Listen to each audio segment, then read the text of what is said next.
Bonjour et bienvenue dans notre émission Et tu fais quoi dans la vie ? Aujourd'hui, nous recevons Pauline.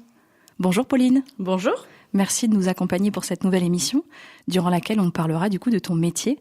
Avant de parler de ta profession, je vais te laisser te présenter à nos auditeurs, s'il te plaît. Bonjour, je m'appelle Pauline, j'ai 37 ans. Je suis mariée, je suis maman de 2 petites filles, Brune et Martha. Je suis brune avec un carré, une frange et des petits yeux noirs.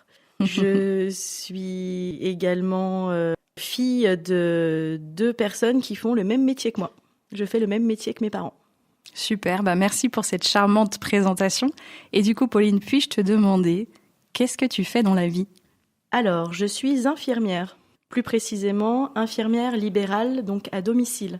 Bon, le métier d'infirmier en soi est plutôt bien connu du grand public, mais peux-tu nous dire en quoi consiste ton métier ? Le métier d'infirmier, en fait, c'est quelqu'un qui dispense des soins de nature préventive, curative ou palliative, visant à promouvoir le maintien et à restaurer la santé. Il contribue également à l'éducation à la santé et à l'accompagnement des personnes dans leur parcours de soins. Voilà, pour bien résumer la globalité de notre métier. Super, et du coup, est-ce que tu peux nous raconter quel a été ton parcours pour devenir infirmière ? Alors moi, j'ai un parcours plutôt atypique parce qu'il faut savoir qu'à la base, infirmière n'était pas mon choix premier. Depuis toute petite, depuis l'âge de 6 ans, je rêvais d'être sage-femme. Donc j'avais tout d'abord entrepris un parcours pour être sage-femme. Donc j'ai fait une première année de médecine, mais que j'ai arrêtée en cours d'année en me rendant compte que c'était irréalisable. Donc j'ai interrompu mon année. Après, je suis partie travailler en EHPAD en tant qu'agent du service hospitalier spécialisé. En gros, je faisais le même métier que les aides-soignantes sans avoir le diplôme, dans l'hôpital où travaillait ma maman. J'avais déjà travaillé plusieurs étés, mais sans être au contact direct des soins. Je travaillais plus dans la restauration, dans les cuisines. Et j'ai découvert le premier rapport aux patients à ce moment-là, donc avec les personnes âgées. La question donc s'est peut-être posée à ce moment-là, mais j'avais toujours cette idée de vouloir être sage-femme. Donc j'ai entrepris un parcours de partir en Belgique, parce qu'en France, à part la première année de médecine qu'il fallait réussir et être dans à peu près les 200 premiers, en tout cas sur les facs de Lyon, il n'y avait pas d'autre solution. Donc j'ai visé la Belgique. Donc j'ai commencé à créer un dossier pour partir sur Bruxelles en vue de faire sage-femme. Le problème, c'est qu'il y avait un tirage au sort. Donc j'ai fait les tirages au sort que je n'ai pas eu, mais il y a un tronc commun entre infirmier et sage-femme là-bas de 2 ans.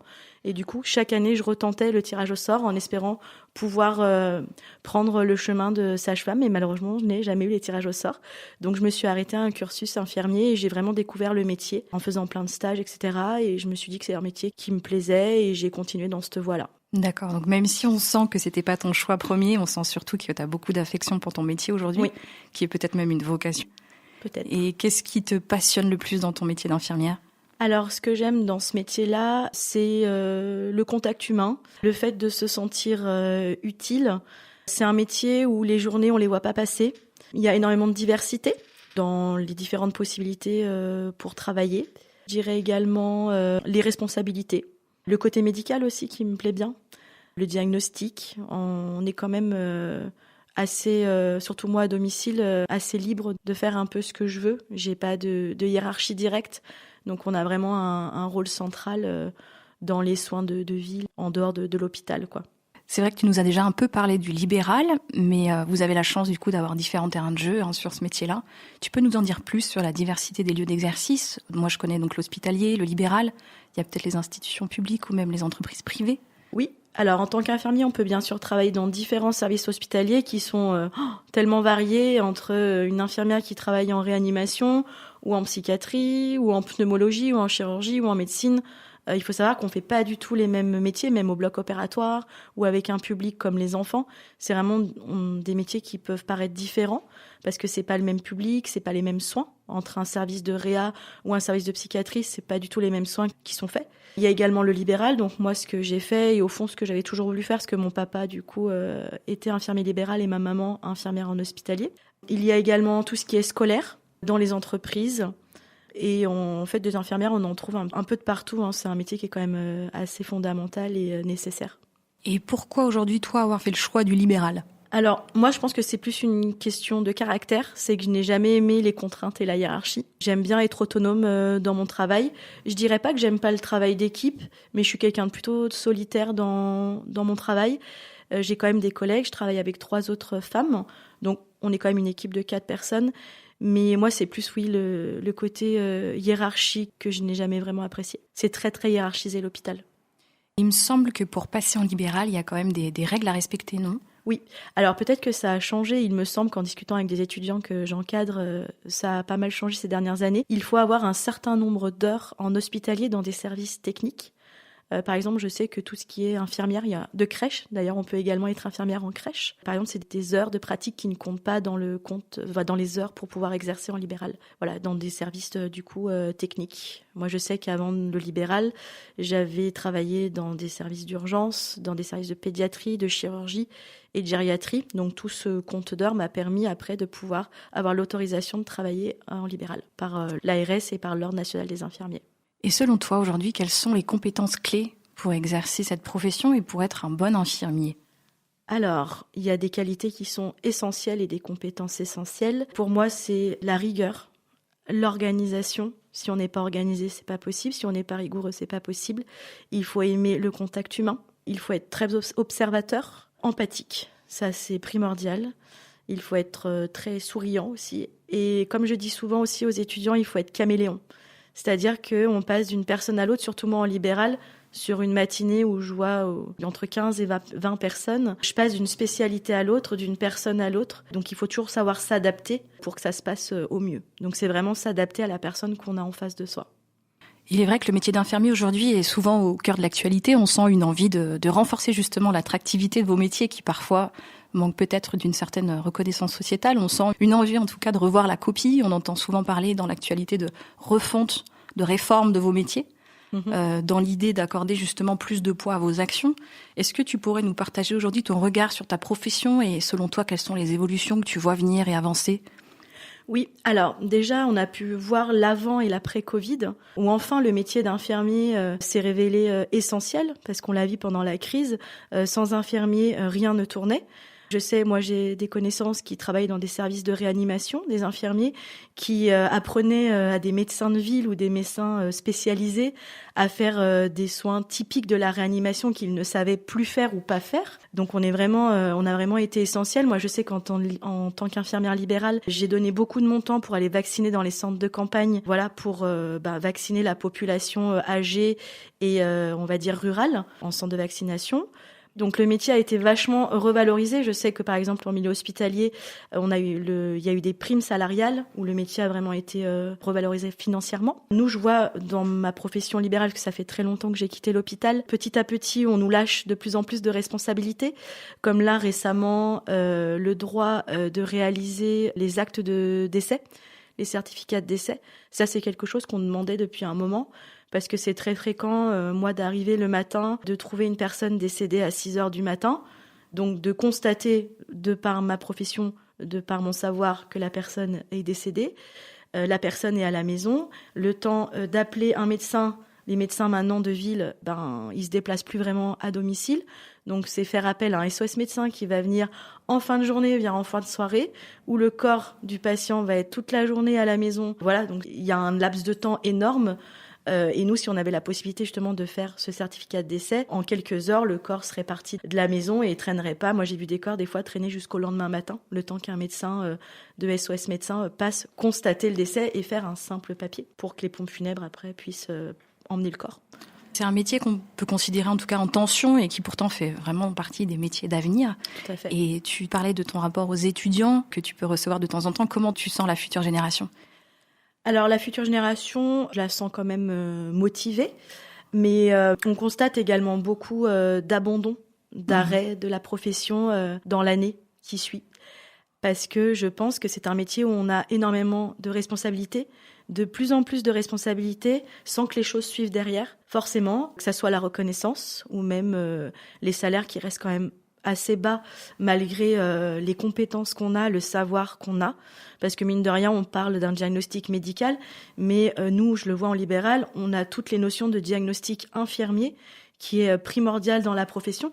Joannou, par exemple, en tant qu'infirmier libéral, depuis, je dirais, 2 ans, voire un peu plus, il y a ce qu'on appelle les bilans de soins infirmiers, où c'est nous, en lien avec la sécurité sociale, sur le site pro, qui réalisons le bilan de dépendance de la personne âgée, donc dans sa globalité, et qui permet d'évaluer le degré de dépendance de la personne. Pour poursuivre, Pauline, j'aimerais bien que tu puisses nous emmener avec toi sur une journée type dans ton travail, dans ton aventure d'infirmière. À quoi ressemble une journée avec toi ou même une semaine avec toi ?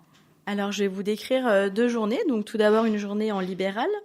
Donc, malheureusement, mais ça, on le sait quand on choisit ce métier, on se lève tôt. Donc, je me lève environ à 5 heures. Et j'arrive sur ma tournée à peu près à 5h45 du matin. Donc, j'ai une liste de patients que j'ai organisée la veille en fonction des horaires, parce qu'il y a des horaires qu'on doit respecter. Par exemple, chez des diabétiques qui m'attendent pour manger le matin. Et on organise également au niveau du secteur, des endroits où les gens habitent. Donc moi, c'est très varié. Je fais de tout. Je passe d'une spécialité à l'autre, d'une personne à l'autre. Donc je fais autant du diabète que du soin de personnes âgées, c'est-à-dire donner une petite douche, donner des médicaments, prendre une petite tension. Je fais également des pansements autant chroniques chez des patients diabétiques ou âgés, des pansements de suivi de chirurgie, parce que les gens, mine de rien, restent de moins en moins à l'hôpital. Donc c'est vrai qu'en libéral, on voit qu'on a de plus en plus de boulot. J'ai également des patients avec des pathologies psychiatriques chez qui je vais donner des médicaments, des bipolaires, des schizophrènes, des dépressifs, où il y a énormément de soins oraux, des soins d'écoute, de contact. Je vais surveiller des chimiothérapies, débrancher des chimiothérapies. C'est très très varié et j'aime bien, à part les patients chroniques qu'on a un petit peu tous les jours. Moi, il y a des gens, ça fait plus de 10 ans que je vais chez eux tous les jours. C'est ce que j'allais dire, il y a peut-être la partie officieuse du projet ou la partie plus informelle ou qui est vraiment le relationnel au quotidien avec ces gens-là, qui fait partie aussi de ton temps de travail. Oui. Et puis c'est quelque chose que j'adore. Il y a des personnes, ils m'ont connue toute jeune, pas mariée, sans enfants. Je les ai connus, moi, comme je leur dis jeunes, à 80 ans, ils en ont plus de 90 maintenant. Donc c'est vrai que ça crée des liens quand même assez intenses et c'est le genre de passion que j'aime et que je recherchais dans mon métier, le suivi sur le long terme. Et on les accompagne généralement, leur souhait c'est jusqu'au bout à domicile avec une fin de vie à la maison. Donc c'est ce qu'on leur souhaite et ce qu'on essaye de faire au maximum avec un maintien à domicile. Ou alors malheureusement, il y en a quelques-uns qui finissent dans des institutions gériatriques. Voilà, donc c'est très varié. Tu fais partie de la famille. Oui. Et puis on passe d'un patient à l'autre. Donc voilà, comme je disais, caméléon, on s'adapte d'un patient à l'autre, aux humeurs des uns et des autres. Voilà. Je finis en général ma tournée vers 13h, 13h30. C'est fréquent aussi qu'on reparte le soir, refaire des soins. L'avantage, c'est qu'on peut concilier un peu les horaires avec notre vie de famille. Moi, ce que j'ai fait en étant maman, donc j'ai adapté mes horaires. Donc ça, c'est l'avantage. Et en hospitalier, c'est totalement différent. C'est un planning établi. Moi, j'ai fait beaucoup de 12 heures, donc lever tôt aussi. En général, le service, on prend la relève à 6h30. On finissait du coup vers 19h. On faisait souvent du RAB. Et pareil, c'est une journée, moi, dans les services où j'ai travaillé, services d'urgence, de pédiatrie, de chirurgie. C'est très, très intense. Moi, ce que j'aime, c'est un métier où on ne voit pas le temps passer, on ne s'ennuie jamais. Mais c'est très physique et ça demande beaucoup de temporisation. Ça demande beaucoup de self-control. Ça nous ramène à beaucoup de choses, ça nous confronte à beaucoup de choses aussi. Et il faut savoir, en rentrant à la maison, laisser le travail. Sinon, c'est pas tenable. Ok. Justement, depuis le temps que tu exerces, tu nous parles de tous ces gens que tu as côtoyés. J'imagine que tu as dû vivre de nombreuses scènes mémorables, mais est-ce que tu aurais une anecdote particulière à nous partager ? Alors moi, j'ai 3 anecdotes, je vais faire courtes, qui m'ont particulièrement marquée, parce que ça fait déjà plus de 14 ans que je fais ce métier-là. La première. Alors, la première, c'est un patient. Donc, je vais commencer par les moins fun, parce que c'est vrai que c'est un métier, mine de rien, on est confronté à la maladie et malheureusement à la mort fréquemment. Donc, j'étais jeune infirmière libérale. C'était un patient, à l'époque, qui avait pas une trentaine d'années, qui était un tout petit peu plus âgé que moi, qui vivait avec sa maman et sa sœur dans un appartement, et on le suivait pour une fin de vie. Il avait contracté un cancer du poumon en travaillant dans des usines marocaines de peinture où je pense qu'il avait inhalé pendant des années des vapeurs toxiques. On savait qu'il était en fin de vie, on ne savait pas exactement combien de temps il restait. Et j'arrive un soir pendant ma tournée, je le vois dans les bras de sa maman était en train de lui caresser le visage, etc. Et là, je me rends compte qu'il était mort, qu'il était décédé et que j'allais devoir l'annoncer à sa maman, là, c'est un temps précis, qu'il tenait dans ses bras et qu'il câlinait. Et c'est pas évident. C'est pas évident parce qu'on n'est pas forcément formé à ça, les médecins le sont. Nous, pas forcément, parce qu'à l'hôpital, c'est quelque chose que le médecin fait. Mmh. Et je me rappelle, à ce moment-là, je me dis, là, dans 2 secondes, je vais lui annoncer quelque chose qui va lui changer sa vie à tout jamais. Même si elle est préparée, je pense qu'une maman n'est jamais préparée à ça. Je me rappellerai toute ma vie des cris qui ont résonné dans cet appartement. Et nous, qui devons gérer et rester stoïques et qui devons prendre le lead parce que les gens comptent sur nous et ça, voilà, on doit faire mettre en place, appeler les pompes funèbres, appeler un médecin, enfin tout ce dont je parlais dans la première partie. Le deuxième fait marquant, je me rappelle, j'étais à l'hôpital, je prenais une garde dans un service de pédiatrie de nuit. À la relève, on me dit qu'il y a une petite fille, elle avait, je me rappelle, 12 ans, qui venait de se réveiller d'un coma. Donc elle venait d'arriver dans le service et elle venait de rencontrer l'équipe psychologique qui voulait lui annoncer qu'elle était la seule survivante de l'accident de voiture qui l'avait mise dans le coma. Et du coup, son papa, sa maman et son frère étaient décédés. Donc qu'elle était la seule survivante et qu'elle était surtout tétraplégique. Et je me rappelle de cette nuit où j'ai beaucoup couvé cette petite fille qui ne faisait que pleurer. C'est très très marquant aussi. L'anecdote un peu plus mignonnette, je dirais, j'ai travaillé dans un service d'EHPAD où en poussant la porte d'un petit papy très très très discret, en fait, en discutant avec lui, en s'intéressant un peu à son intérieur, il s'avère que c'était un très grand résistant lyonnais qui a œuvré auprès de Jean Moulin, principalement à l'époque, et qui m'a raconté l'anecdote d'une magnifique histoire d'amour avec sa femme. Ils s'étaient rencontrés pendant la Résistance, où c'était une jeune fille de 17 ans, ils avaient quand même un bon écart d'âge, où elle avait poussé la porte, une jeune bourgeoise de lyonnaise de l'époque qui avait dit « Bonjour, je m'appelle Étiennette et je veux rentrer dans la Résistance ». Et j'avais trouvé ça... il parlait de sa femme qui était décédée peu de temps, avec amour, c'était beau. On se rend compte que c'est un vrai métier de rencontre, un métier de communication, un métier de relationnel. Oui. Et c'est ce qui fait aujourd'hui la beauté de tes anecdotes. Tout à fait. Là, pour parler un peu plus dans le corps de votre métier, c'est vrai que dans chaque métier, on utilise du jargon professionnel, du vocabulaire propre à notre profession. Est-ce que tu aurais un mot emblématique, quelque chose que vous utilisez quand vous êtes infirmier? Il y a un mot typique qui ressort fréquemment. Je pense qu'il est utilisé certainement dans d'autres métiers, mais nous, on le voit souvent dans notre relève. Et on adore voir ça, c'est RAS. Rien à signaler. Ça veut dire que tout va bien. C'est une bonne nouvelle. Il n'y a pas de problématique à gérer. RAS. Parfait. Voilà, tout le monde se porte bien. Tu nous as parlé de ton envie d'être sage-femme initialement. Je voulais te demander, dans ta prochaine vie, quel métier tu penses que tu aurais aimé faire? C'est sage-femme toujours ou... Oui, je pense que c'est toujours sage-femme. J'aurais pu garder ce lien-là, mais je me dis que des fois, le destin a fait que je ne sois pas sage-femme.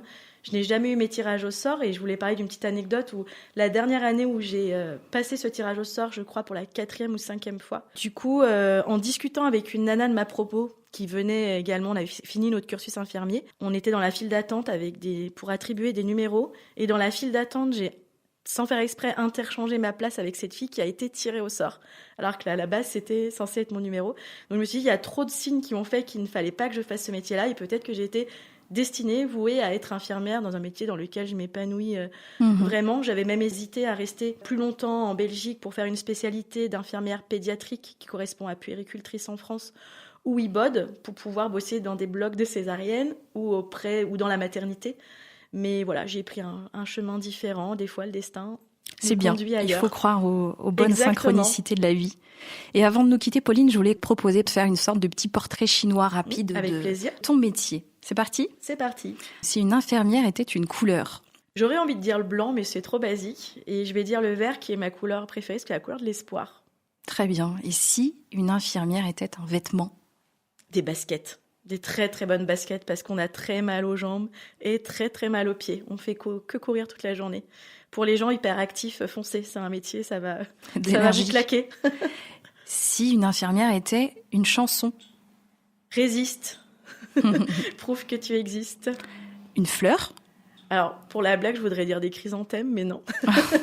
Non, je vais dire la pivoine, parce que j'aime bien, c'est rond, c'est beau. Je sais pas, ça m'inspire. Et pour terminer, si un ou une infirmière était une devise? L'espoir fait vivre. Parfait, merci Pauline, c'était super. Avec plaisir. En tout cas, si vous cherchez à vous orienter ou à vous réorienter, vous l'aurez compris, on ne peut que vous encourager à rejoindre la belle équipe des soignants. N'hésitez pas surtout, et puis une douce pensée justement aux membres de ma famille qui font partie de cette famille-là. C'était « Tu fais quoi dans la vie ?» et à très vite pour un prochain Focus Métier. Merci, au revoir. Au revoir Pauline.